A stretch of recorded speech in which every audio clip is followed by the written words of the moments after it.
Buat kamu yang tumbuh besar dalam situasi yang rentan terhadap konflik, di mana kesalahan kecil itu bisa menjadi masalah, jelas itu akan membuat kamu takut dengan konflik.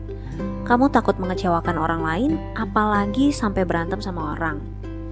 Terbiasa berusaha menjaga keadaan supaya tetap aman, ini bisa bikin kamu jadi sering ngorbanin diri kamu sendiri demi menyenangkan orang lain dan menghindari konflik. Kadang-kadang yang kita pengen sebenarnya cuma biar orang lain senang dan ngerasa positif sama kita. Sayangnya, pikiran, perasaan, perilaku orang lain itu kontrolnya bukan di tangan kita. Dan ketika kita mencoba mengendalikan hal-hal di luar kontrol kita, itu bisa bikin kita ngerasa frustrasi dan stres. Buat kamu yang pengen tahu lebih banyak tentang kontrol, boleh klik link video yang ada di atas dan juga di description box di bawah. Nah, terus gimana kalau kita tetap pengen jadi orang yang baik, tapi nggak pleasing orang lain dan bahkan nggak ngorbanin diri sendiri? Yang pertama, mungkin kita suka ngerasa jahat kalau nolak. Mungkin kita takut itu bisa ngelukain perasaan orang lain. Yang bisa kita lakukan adalah mencarikan solusi bersama yang win-win. Baik buat kita, baik juga buat dia. Kita nggak perlu ngalah untuk menyenangkan orang lain. Contohnya, kalau teman kita minta ditemenin pergi, tapi kita udah capek banget. Kita bisa bilang, aku pengen banget nemenin kamu, tapi aku udah capek banget. Gimana kalau besok aja, biar aku juga lebih segar dan bisa nemenin kamu lebih lama. So, kamu mencarikan solusi yang baik juga buat dia, tanpa ngorbanin diri kamu sendiri. Yang kedua, kita perlu memaknai ulang persepsi kita tentang kebaikan. Kita perlu membedakan antara being nice sama being kind.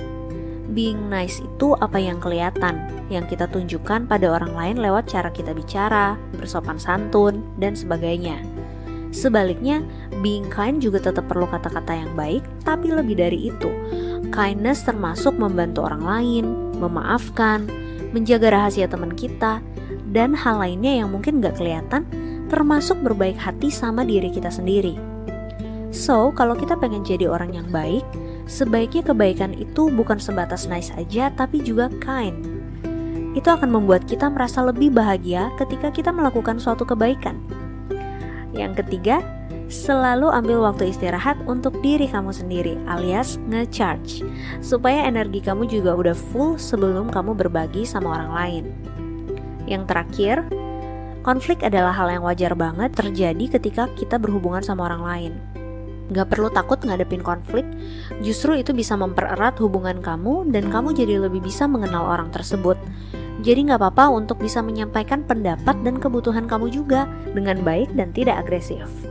Nah, jadi kesimpulannya, people pleasing itu bukan perbuatan yang jahat, justru kita ngelakuin itu karena kita pengen berbuat baik. Tapi kalau itu mulai membuat kita stres dan ngorbanin diri sendiri, maka kita bisa ikutin tips tadi, yaitu mencari solusi yang win-win, memaknai kembali persepsi kita tentang kebaikan, selalu ambil waktu untuk nge-charge energi kita, dan gak perlu takut menghadapi konflik. Nah, itu dia tadi tips biar kita bisa tetap jadi orang yang baik tanpa harus ngorbanin diri demi menyenangkan orang lain. Semoga tipsnya membantu ya Sobat Jiwa, dan sampai ketemu lagi di konten-konten selanjutnya.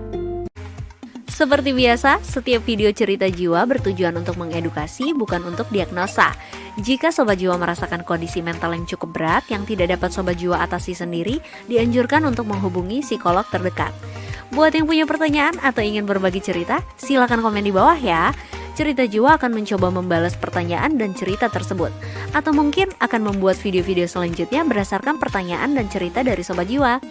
Jangan lupa like, subscribe, dan share sebanyak-banyaknya. Cerita Jiwa, karena jiwamu begitu berharga.